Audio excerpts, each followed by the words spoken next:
Ассалаумағалейкум қазақ елі. Қызылорда қаласындағы автокөліктердің салондағы именно 6 салон бар екен. Солардың бағасын білетін боламыз. 2023 жыл 31 август. Ал кеттік. Бізде Қызылорда қаласында 33 модель бар екен, және 122 комплектация бар екен. Бұл бізде New Auto KZ. Содан алып отырық ақпаратты. Ең бірінші арзан стандарт семейный автомобиль дейді. Бұл Lada Granta, орыстың машинасы ең арзан болып тұр. Көш бастап тұрған 5 миллион 390 мыңнан басталады екен, ары қарай кете береді.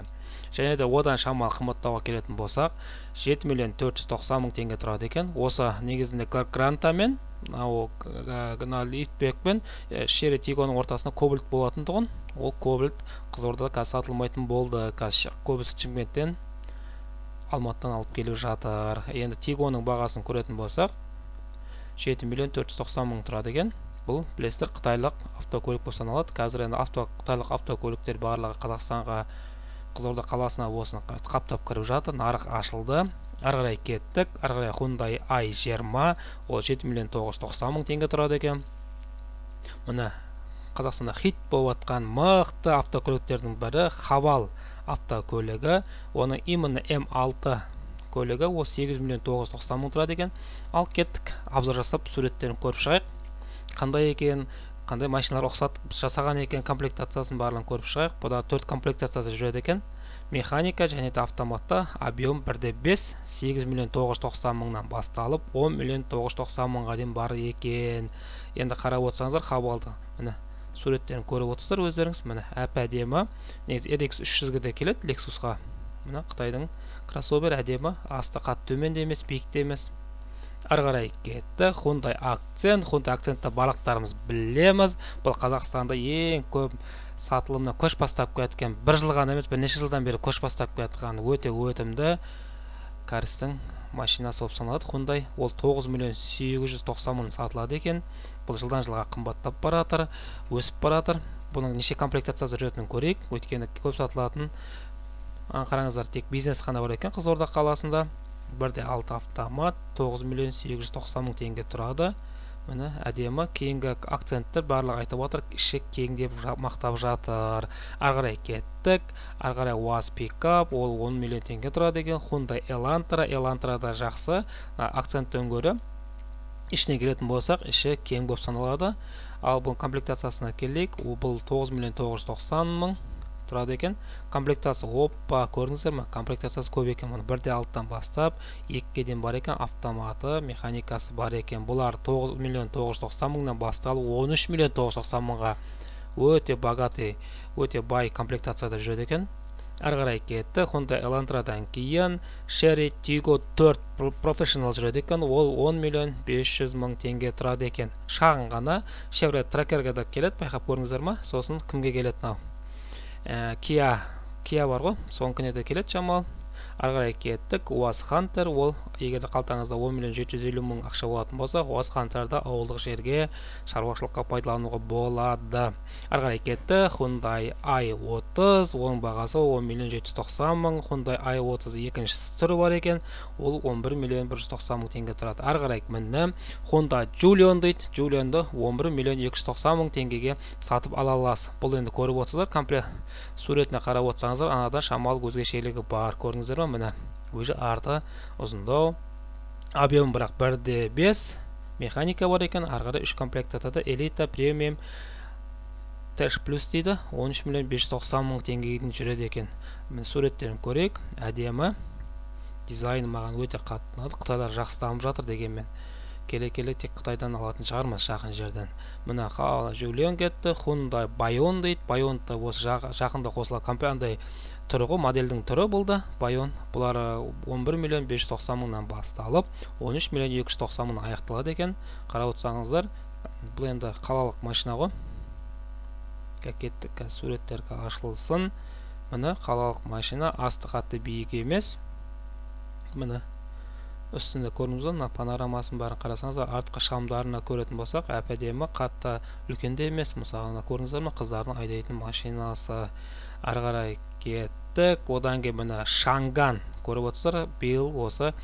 Биыл демей ақ қойын, былтыр биыл осы Қытайдың нарығын ашылып жатырмыз. Қазақстанға көптеп келіп жатыр, машина қаптап. Сосын бірі Шанган, сосын жаңа Хавал, Шанган, Черри Тиго, ары қарай сосын танк дейді ғой, солар мода болып отыр ғой Қазақстанда. Бәрі атағы шығып. Енді міне Шанганды көрейік. Қаншалықты екен? Бұның комплектациясы 2 комплектация жүреді. Өзі үлкен болып көрінгенмен объемы 1/4 автомат коробка 11.590.000-нан басталып 12.490.000-нан аяқталады екен. Суреттерін көріп отырсыздар. Міне әп-әдемі жинақы. Ішкі жағын көрейік. Не деп саналады? Міне қараңыздар, автомат коробка. Іші әдемі. Бірақ енді олардың жаңағы пластмассалардың качествосы қандай екен білмейміз. Ішіне енді мына живой көрінге жетпейді. Бұл сурет бар болғаны. Кеттік, ары қарай міне Шанганнан кеттік. УАЗ Патриотты барлықтарымыз білеміз. Орыстардың машинасы объем 2/7 болып келеді. Бұл енді ол қатты мықты деп айта алмаймын. Ары қарай кеттік. 12.200.000 теңге ақшаңыз болса, Черри Тигоның 7 просын алады екенсіз. Бұл да міне өзінше бір күшті машина ғой бұл да дегенмен. Міне Шанганның міне машинасы 12.590.000 тұрады екен. Ары қарай міне Hyundai Tucson дейді, міне кетті. Бұл Қазақстандағы Hyundai Accent сияқты мықты өтетін машинаның бар болып саналады. Өте жақсы. Бұл енді кроссовер, қалаға да өте тиімді, әдемі, дизайн жылдан жылға жақсы жатыр. Бұның комплектациясы қарап отырсаңыз 2 объем 2/5 болып шығатын болған екен. Міне қарап отырсаңыздар, міне 12.690.000-нан басталып комплектациясы, комфорты, ары қарай 16.690.000-ға дейін басталады. Көрдіңіздер ме? Комплектациясы өте мол, әдемі. Міне қарайық. Міне көріп отырсыздар. Міне өте әдемі, міне күшті.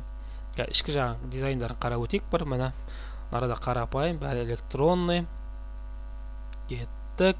Міне наяқта міне автомат коробкасын көрдіңіздер. R&D бәрі кнопкамен. Дамыған заман. Міне нарада қазір рычаг ешқандай ештеңе жоқ.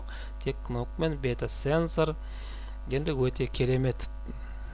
Мен өзім машина алсам осыны алар едім. Өзі кәрістердікі.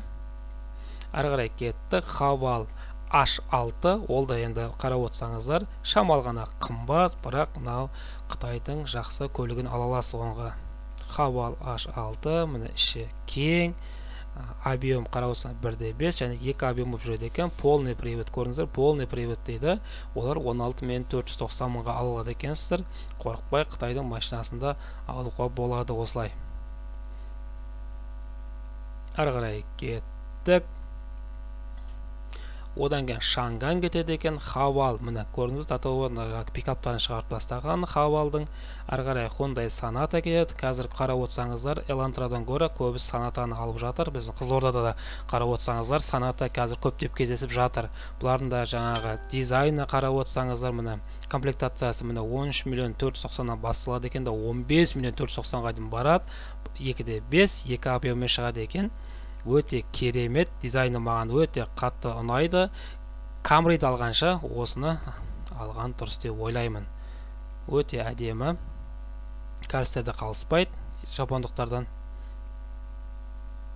Енді дизайндары өте керемет, қарасаңыз міне әдемі. Ары қарай кеттік. Мына айттық, Sonatаны айттық. Хавал Дарго дейді. Даргоны көрейік. Бізден танк 300-ді көрсетейін десем, Қызылорда қаласын сатылмайды екен. Оны да бір сәт түскенде көрсетеміз. Қазір хит болып отыр ғой, танк 300, танк 500 десе жұрттың бары деп отыр ғой барлығы. Ал кеттік. Дарго деген көлігі Хавалды Қытайдың. Бұл менсаға комплектациясы 4 комплектациясы жүреді екен. 14.880.000-нан басталып 18 миллионға кетеді. Бағасы кәдімгідей арзандау, бірақ қарасаңыздар міне танк 300-ге де келеді. Байқап отырсаңыздар, көрдіңіздер ме? Әдемі. Электроникасы, жарық, шамдары, барлықтар өте жақсы орналасқан. Ары қарай кеттік. Тағы да Хавалдың пикабы. Ары қарай Черри Тиго 8 Pro. 8 Pro'ны бір Тигоны көрейік. Міне 7 Pro'сын, бұда 2 комплектация жүреді. 1/6 екен, автомат коробкамен 15.300.000-нан басталып 16.100.000-ге дейін кетеді екен. Қарасаңыздар, өте богатый. Hyundai Santa Fe'ге де келе ма, шамал өте әдемі. Мына жарық шамдары қарап отырсаңыздар, өте керемет жасалған. Қытайлар негізінде өте жақсы дамып жатыр. Міне шамдардың өзі қандай күшті. Ары қарай кеттік. Мынада Chery Tiggo'ны айттық. Hyundai Santa Fe'ны барлықтарымыз білеміз. Бұлар мықты көліктер, бұлар жақсы сатылымда. Мына Haval'дың тағы да пикабы кетті. Chang'an, Chery Tiggo 8 Pro Max кетті. Hyundai Staria деген бар екен. Бұл Staria X қой, соң Staria шыққан. Мына Palisade, сондай Hyundai Tonic дейді. Tonic 5 деген шыққан екен. Осымен Қызылорда қаласындалар бітті. Енді Hyundai осы джипті көрейік. Бұл енді білесіздер, барлығы 3/5, 2/2 комплектациямен шығады екен. 27.990-нан басталып 31 миллионға дейін барады екен. Енді суреттен бір көріп өтейік. Қарасаңыздар, мына қараңыздар. Escalade'дан ешқандай айырмашылығы жоқ. Әдемі, кең, дизайнда өте керемет. Кәрістер жарайсыңдар, ары қарай даму керек. Міне осымен Қызылорда қаласындағы 6 автосалонның бәрін ақтарып болдық, бағаларын өте керемет. Burada енді Cobalt, Tank 300 кездеспейді. Олар Шымкент қаласы болмаса Алматы қаласынан заказ бере аласыздар. Жаңа көлік, жаңа айтады қазақтар, қандай көлік жақсы десең, жаңа көлік жақсы дейді. Жаңа көлік ар қазағымызға бұйырсын. Сау болыңыздар, Әділ Ұста каналына тіркеліңіздер.